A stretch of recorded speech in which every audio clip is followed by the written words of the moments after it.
अतुल आज भी जब काम से घर आता है तो सुमित्रा कई सारी लड़कियों की फोटोज लेकर बैठी हुई होती है और अतुल के आते ही कहती है, अच्छा हुआ बेटा, आज तो समय से आ गया। मैंने तेरे लिए बहुत अच्छी अच्छी लड़कियां चुन कर रखी है। देख, इनमें से कोई तुझे पसंद हो तो बता दे, मैं तेरे रिश्ते की बात कर लूंगी। अतुल तस्वीरों को देखे बिना ही गुस्से में सीढ़ियों से ऊपर जाने लगता है। माँ, आपको कितनी बार बताया कि मुझे किसी से भी शादी नहीं करनी है। आपको ये बात बहुत अच्छे से पता है कि अब मैं इन सब चीजों से थक चुका हूँ और मुझे थोड़ा सा आराम चाहिए और कुछ नहीं। पर फिर भी आप हर रोज नई लड़की की फोटो लेकर मेरे पास आ जाती हैं। बेटा, एक बार तस्वीर को देख लेगा तो क्या हो जाएगा? क्या पता इनमें से कोई लड़की तुझे पसंद आ जाए। इस तरह हर बात के लिए ना नहीं किया जाता। अतुल बिना बोले वहां से चला जाता है, जिसके बाद अब सुमित्रा बहुत ज्यादा उदास हो जाती है। तभी उसे एक तस्वीर दिखती है जिस लड़की का नाम था नैना। सुमित्रा उसे हाथ में लेकर कहती है, यही मेरे घर की बहू बनेगी। बहुत सुंदर है ये लड़की और मुझे पता है ये मेरे बिखरे हुए अतुल को बहुत अच्छे से संभाल भी लेगी। बस ये रिश्ता किसी तरह पक्का हो जाए। इस तरह सुमित्रा अब कोई तरकीब लगाने लगती है और एक दिन वो बीमार होने का नाटक करती है। उसे बीमार देखकर अतुल उसका हाथ पकड़कर कहता है, ठीक है माँ, अगर आप चाहती हो कि मेरी शादी करवाना इतना ही जरूरी है तो मैं शादी करने के लिए तैयार हूँ। आपको जो भी अच्छी लड़की मेरे लिए पसंद आती है मैं उसी से शादी कर लूंगा। ये सुनकर सुमित्रा बहुत खुश हो जाती है और कुछ दिनों के बाद नैना नाम की लड़की के घर रिश्ता लेकर पहुंच जाती है। रिश्ता लगभग फाइनल होने वाला था, तभी नैना को कुछ ऐसा पता लगता है कि उसके पैरों तले जमीन खिसक जाती है और वो गुस्से में कहती है, आंटी, आपने ये सोच भी कैसे लिया कि मैं आपके तलाकशुदा बेटे से शादी करूंगी? ऐसा कभी नहीं हो सकता। मैं कभी भी किसी की दूसरी पत्नी नहीं बन सकती। अरे मैं इतनी सुंदर हूँ, क्या कमी है मुझ में जो मैं आपके तलाकशुदा बेटे से शादी करूं? नैना की ऐसी बातें सुनकर अब सभी लोग चुप हो जाते हैं। हर तरफ शांति फैल जाती है। इस तरह नैना का रिश्ता और अतुल का दिल दोनों ही टूट जाता है और वो लोग वहां से बिना कुछ कहे चले आते हैं। देखते ही देखते 6 महीने गुजर जाते हैं। इन 6 महीने के अंदर अतुल के 3 रिश्ते टूट जाते हैं और सुमित्रा भी अक्सर बीमार रहा करती। एक दिन अतुल सुमित्रा का हाथ पकड़कर कहता है, माँ, इस बात को एक्सेप्ट क्यों नहीं कर लेती कि मेरी किस्मत में शादी नहीं लिखी है, फिर भी आप जबरदस्ती मेरी शादी कराने के पीछे पड़ी हो। एक माँ ना बहुत जिद्दी होती है अतुल। मैं तेरा घर बसवा कर ही मानूंगी। बस मुझे कुछ सोचना पड़ेगा जिससे तेरा घर बस जाए। सुमित्रा और अतुल बात कर रहे थे कि तभी वहां पर सुमित्रा की पड़ोसन कमला उसका हालचाल पूछने के लिए आती है और वो माँ बेटे की बातें सुनने के बाद कहती है, अगर इतनी बड़ी बात हो गई थी तो तुझे मुझे बताना चाहिए था। मेरे पास तो हर मुसीबत का हल होता है। मैं जानती हूँ कि कौन सा तरीका है जिससे तेरे बेटे की शादी हो जाएगी और उसमें कोई मुसीबत भी नहीं होगी। तो कैसी बात कर रही है बहन? अगर तुझे ऐसा कोई तरीका पता था तो तुझे मुझे बता देना चाहिए था। खैर, अभी देर नहीं हुई, तू बता आखिर ऐसा क्या करूं जो मेरे बेटे की शादी हो जाए और कोई परेशानी भी ना हो। बस इतनी सी बात। अरे शादी ब्याह के मामले में आटे में नमक जितना झूठ तो चलता ही है। तो एक काम कर, अपने बेटे की शादी करवा दे और उससे ये मत बता कि तेरा बेटा तलाकशुदा है। आंटी, आप ये कैसी बात कर रही हो? आप चाहती हो कि मैं एक नया रिश्ता झूठ के सहारे खड़ा करूं? ऐसा कभी नहीं हो सकता। बेटा, तुझे बताया तो वो आटे में नमक जितना झूठ चलता है। अरे कौन सा रिश्ता सच बता कर होता है? आजकल तो लड़कियों के 4-4 बॉयफ्रेंड होते हैं, फिर भी वो यही बताती है उसका पति उसका पहला प्यार है। अब दोनों को जो करना है कर लो, लेकिन मैं झूठ के दम पर कभी भी शादी नहीं करूंगा। बस मैंने बोल दिया तो बोल दिया। जहां अतुल को कमला का ये आइडिया बिल्कुल पसंद नहीं आया था, वहीं सुमित्रा को ये तरकीब जच जाती है और वो अतुल का हाथ पकड़कर उसे भावनाओं में बहाने की कोशिश करती है। बस बेटा, सच का सहारा लेकर तेरा रिश्ता जोड़ने की बहुत कोशिश कर ली। अब यही आखिरी रास्ता है कि हम झूठ के सहारे तेरा घर बसा दें। नहीं माँ, बिल्कुल भी नहीं। मैं कभी भी कोई रिश्ता झूठ के बल पर शुरू नहीं करूंगा। आपको जो करना कर लीजिए, लेकिन मैं झूठ बोलकर शादी नहीं करूंगा, क्योंकि एक रिश्ते की नींव झूठ के सहारे नहीं बल्कि विश्वास के सहारे जुड़ी जाती है।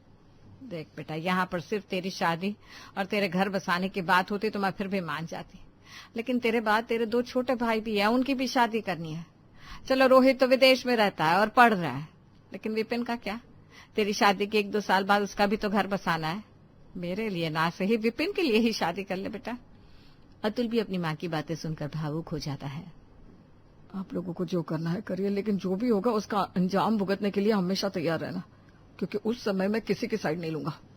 सुमित्रा बहुत ज्यादा खुश हो जाती है और अब अतुल के लिए रिश्ता ढूंढने की जिम्मेदारी कमला को सौंप देती है। कमला भी अतुल के लिए एक से बढ़कर एक रिश्ता बताती है। तभी उसे सपना नाम की लड़की का रिश्ता पसंद आता है। अब अतुल और उसका परिवार सपना को देखने के लिए जाते हैं तो सपना की माँ कहती है, देखिए बहन जी, हमारी बेटी हीरा है, हीरा बहुत समझदार है और घर को बांध कर रखना जानती है। बस उसके लिए हमें अतुल जैसे रिश्ते की ही तलाश थी, वो हमें मिल गया। मेरी बच्ची फूल जैसी है, उसे हमेशा सही से रखना। अरे हाँ, क्यों नहीं बहन जी, सब कुछ अच्छा ही होगा। हमें भी आपकी बेटी सपना बहुत पसंद है। हम भी चाहते हैं कि आपकी बेटी जल्द से जल्द हमारे घर की बहू बनकर आ जाए। अब देर किस बात की थी। सपना और अतुल का रिश्ता पक्का हो जाता है और 2 महीने के भीतर ही दोनों की शादी हो जाती है। क्योंकि सुमित्रा शादी को ज्यादा टालना नहीं चाहती थी ताकि सपना के घर वालों और सपना को सच्चाई का पता न चले। आज सपना की मुंह दिखाई थी और सुमित्रा सपना को तैयार करते हुए कहती है, सुनो बहू, ज्यादा किसी से बात करने की जरूरत नहीं है। पड़ोसियों और रिश्तेदारों का तो काम ही होता है रिश्तों को खराब करने का, इसलिए तुम्हें बस अपने परिवार से मतलब होना चाहिए। माँ जी, ये सब चीजें तो मुझे मेरी माँ ने भी समझा कर भेजी है कि मैं किसी के बहकावे में ना आऊं और किसी की बातें ना सुनूं। और सुनो, अगर तुम्हें कोई भी हमारे परिवार के बारे में कुछ भी बताने की कोशिश करे तो उसे बीच में ही रोक देना और कह देना तुम्हें सब पता है। पर ज्यादातर बातों का जवाब सिर्फ हाँ या ना में सर हिला कर देना। ठीक है माँ जी, जैसा आपने बोला है वैसा ही होगा, आप बिल्कुल भी फिक्र मत कीजिए। अब ऐसा ही होता है। सपना तैयार होकर मुंह दिखाई की रस्म में आ जाती है। सभी पड़ोसनें उसकी मुंह दिखाई करती है। वहाँ सभी को हाँ या ना में गर्दन हिलाकर जवाब देती है। तभी वहाँ पर वैजयंती काकी का आना होता है और वो सपना का मुंह देखकर उसे शगुन देते हुए कहती है, अरे ये तो बड़े वाले बेटी की बहू है ना, क्योंकि विपिन की तो शादी ही नहीं हुई अभी। हाँ काकी, ये बड़े वाले बेटे की बहू है, उसकी दूसरी पत्नी। पहले वाली पत्नी से तो तलाक हो गया था उसका। हाँ, मैंने सुना था उसकी बहू से छोड़कर चली गई और दोनों का तलाक हो गया। दोनों की खुसुर पुसुर घूंघट में बैठी हुई सपना के कानों में जा रही थी। वहीं कमला दोनों को बात करते हुए सुन लेती है तो बहुत ज्यादा घबरा जाती है और कहती है, अरे बस भी करो तुम दोनों, बहू को पता चल गया तो खामखा बेचारी का बसा बसाया घर दोबारा से उजड़ जाएगा। तुम्हें अभी इसी समय बातें करनी है, एक दूसरे के घर जाकर चाय पर चर्चा कर लेना, लेकिन अभी इस बारे में बात मत करो। कमला दोनों पड़ोसनों को चुप करवाती है, लेकिन तब तक बहुत देर हो गई थी। घूंघट में बैठी सपना ने ये सारी बातें सुन ली थी। ये सारी बातें सुनकर उसके तो पैरों तले जमीन ही खिसक जाती है। उसे बहुत बुरा लगता है। वो घूंघट में ही रोने लगती है और रोते रोते मुंह दिखाई की रस्म से उठकर अपने कमरे में चली जाती है। कमला को लगता है कि अतुल के नसीब में तो पत्नी का सुख ही नहीं है। इन पड़ोसनों की वजह से देखो क्या हो गया। सभी पड़ोसी वहां मुंह दिखाई की रस्म करके चले जाते हैं और वहीं सपना अपने कमरे से चीजें इधर उधर फेंकने लगती है। वो अपनी माँ को कॉल करके सब कुछ बता देती है। थोड़ी देर में सपना की माँ भी घर पर आती है और रोते हुए ड्रामा करने लगती है। हाय हाय, हमारे साथ तो बड़ा धोखा हुआ है। मेरे फूल से बच्चे के साथ ये सब होगा, मैंने कभी सोचा भी नहीं था। बहन जी बैठ जाइए, रोइए मत। हम लोग बैठकर इस बारे में एक बार अच्छे से बात कर लेते हैं। अब बात करने को बचा क्या है, मैं तो अपने बच्चे को घर ले जाने आई हूँ। जब उस अतुल की दूसरी शादी हो सकती है तो मैं भी अपनी बेटी सपना की दूसरी शादी कर दूंगी। वैसे भी आज उसका इस घर में दूसरा दिन ही तो है। सपना भी सीढ़ियों से अपना सारा सामान पैक करके नीचे उतर जाती है। कमला भी ये सब तमाशा देखने के लिए वहां मौजूद थी। साथ में सुमित्रा, विपिन और अतुल भी वहीं पर थे। अतुल बिल्कुल खामोश खड़ा हुआ था, जैसे वो जानता था कि आज नहीं तो कल ये दिन जरूर आएगा। अब सुमित्रा सपना का हाथ पकड़ती है और उसे प्यार से समझाती है, देख बहू, अगर तुझे घर छोड़कर जाना है तो तू जा सकती है, लेकिन हमारे घर के साथ तेरे घर की भी बदनामी होगी। इससे अच्छा तू इस घर में रह। भले ही तू हमें दबा कर रख, जैसे रखना है रख, लेकिन बस मेरे बेटे का घर मत तोड़ बेटा। सपना को एक धोखा मिला था जिससे वो अभी तक उभर नहीं पाई थी, लेकिन जब वो सुमित्रा की ऐसी बातें सुनती है तो वो भी इस बात के लिए मान जाती है। लेकिन अब आए दिन वो अपने ससुराल वालों को ताना दिया करती और उसके घर वाले उसके तानों को सहा भी करते। ऐसे ही एक दिन अतुल शाम को घर आता है तो सपना से कहता है, ये क्या है? तुमने मुझे लंच ऐसे पैक करके दिया था जैसे बड़े पकवान बनाकर दिए हो, लेकिन लंच के अंदर क्या था? ब्रेड और बटर। हाँ, तो इसमें कौन सी बड़ी बात है? जिस तरह तुम्हें उम्मीद थी ना, मैं तुम्हारा लंच इस तरह से अच्छे से पैक कर रही हूँ तो इसमें जरूर कुछ अच्छा होगा। वैसे ही मैं भी इस घर में कई सारे अरमान लेकर आई थी, लेकिन बाद में मुझे पता चला कि आप डिवोर्सी हो। अरे कम से कम आप तो मुझे सच बता सकते थे। अतुल ये सुनने के बाद चुप हो जाता है और कुछ नहीं कहता। वो चुपचाप अपने कमरे में चला जाता है और अगले दिन सपना नाश्ते में सब लोगों के लिए पराठे बनाती है, लेकिन सारे पराठे कड़क हुए थे। सुमित्रा एक निवाला खाती है तो उसके दांतों में दर्द होने लगता है। सपना बहू, ये कैसा खाना बनाया है तूने? पराठे तो बहुत ज्यादा कड़क है। मेरे दांत बहुत ज्यादा कमजोर है, मैं इतना कड़क पराठा नहीं खा पाऊंगी। माँ जी, आप ही ने तो मुझे सिखाया है, कभी कभी जिंदगी में एडजस्ट करना पड़ता है। अब जैसे मैं अपनी जिंदगी में एडजस्ट कर रही हूँ वैसे ही आपको भी करना होगा। अतुल सब समझ रहा था कि सपना ये सब अपने गुस्से की वजह से कर रही है। अब अतुल शाम को जब घर आता है तो सपना का हाथ पकड़कर उसे कमरे में बुलाता है। मैं जानता हूँ सपना कि तुम नाराज हो, जो भी तुम्हारे साथ हुआ वो गलत हुआ, लेकिन जो हुआ उसे भूल जाओ। अब हम दोनों की एक नई जिंदगी की शुरुआत हो चुकी है और हमें उसके बारे में सोचना चाहिए। अतुल जी, आपका तो कुछ गया ही नहीं। अरे आपको तो दूसरी पत्नी मिल गई, वो भी सुंदर और समझदार, लेकिन मेरा क्या? मुझे तो सेकंड हैंड पति मिला है। आप नहीं समझेंगे मेरा दुख क्या है। आप सोच भी नहीं सकते कि मेरे कितने अरमान थे अपने ससुराल और पति को लेकर, लेकिन एक झटके में वो सारे सपने अरमान टूटकर बिखर गए। और आप कह रहे कि उसका गुस्सा मैं निकालू भी ना? सपना ये बोलकर रोते हुए चली जाती है। ऐसे ही समय गुजरता है और एक दिन जब सपना और सुमित्रा बाजार में सब्जी लेने के लिए जाते हैं, तभी वहां पर वैजयंती काकी को किसी पड़ोसन से बात करते हुए सुन लेती है। कितना गलत हुआ बेचारी के साथ। ससुराल वालों ने झूठ बोलकर इसकी शादी करवा दी। अब इसे सेकंड हैंड पति के साथ गुजारा करना पड़ रहा है। सपना ये सब सुनती है तो उसे और भी ज्यादा बुरा लगता है, लेकिन वो कुछ बोल नहीं पाती। बस अपनी सास को गुस्से से देखती है और पैर पटकती हुए बिना सब्जियों के घर आ जाती है। सपना रोज ऐसे ही गुस्से और क्लेश में अपने ससुराल में गुजारा कर रही थी। तभी एक दिन वो अपने मायके जाती है और अतुल किसी मीटिंग की वजह से उसे लेने नहीं आ पाता। तभी सपना फोन पर गुस्से में बोलती है, आप मुझे क्यों लेने आएंगे? हाँ, अब समझ में आया, मैं आपकी दूसरी पत्नी जो हूँ। यही अगर आपकी पहली पत्नी होती तो आप समय पर आ जाते, लेकिन मैं आपकी दूसरी पत्नी हूँ ना, इसलिए आपको मेरी जरा भी फिक्र नहीं है। रख दीजिए फोन, मुझे आपसे कोई बात नहीं करनी। गलती मेरी है जो मैं आपसे उम्मीद कर रही हूँ कि हम अपना रिश्ता संभाल लेंगे, लेकिन शायद मेरी ये उम्मीद ही गलत है।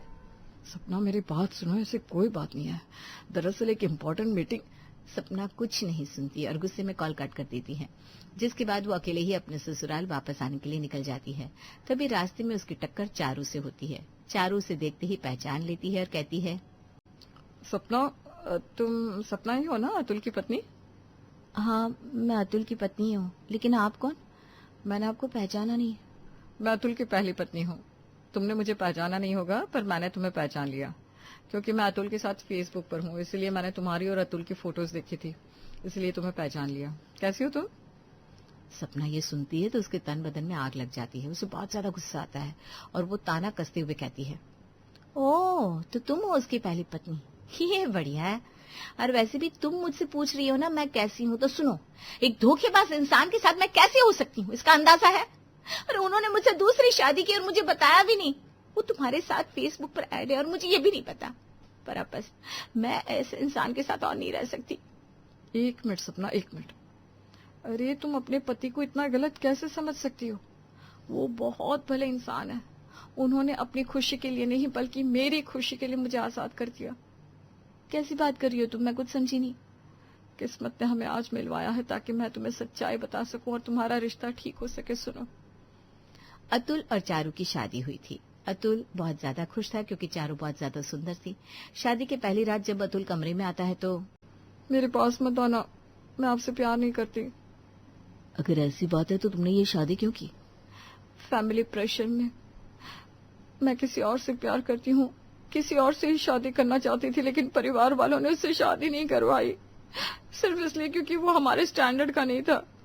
आज के जमाने में भी कहीं ना कहीं स्टैंडर्ड आ ही जाता है। अमीरी गरीबी की खाई कभी नहीं भर सकती। मेरे घर वालों ने मेरी शादी जबरदस्ती आपसे करवाई है।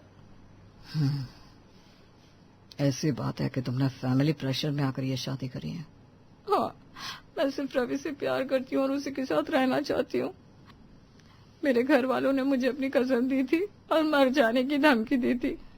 मैं अपने परिवार के आगे मजबूर हो गई, पर सच बात यह है कि मैं आपकी नहीं बल्कि रवि के साथ रहना चाहती हूँ। वो आज भी मुझे अपनाने को तैयार है। ठीक है, अगर तुम्हें अपने प्यार के पास जाना है और तुम्हें इस रिश्ते में नहीं रहना तो मैं तुम्हें फोर्स नहीं करूंगा। तुम बिल्कुल भी फिक्र मत करो, तुम खुश रहो। मेरा क्या है, समाज में बदनामी हो तो भी दुनिया मुझे कुछ नहीं करेगी। लेकिन अगर समाज में तुम्हारा नाम आगे आया तो तुम्हारे नाम के आगे कालिख लग जाएगी, जो मैं नहीं चाहता। मैं तुम्हें तलाक दूंगा क्योंकि हम साथ नहीं रह सकते। अगर हमने समाज और परिवार वालों को नजर में रखते हुए ये रिश्ता चलाया तो ना मैं खुश रह पाऊंगा, न तुम, और ना ही तुम्हारा प्यार। आए दिन कलेश होगा, झगड़ा होगा।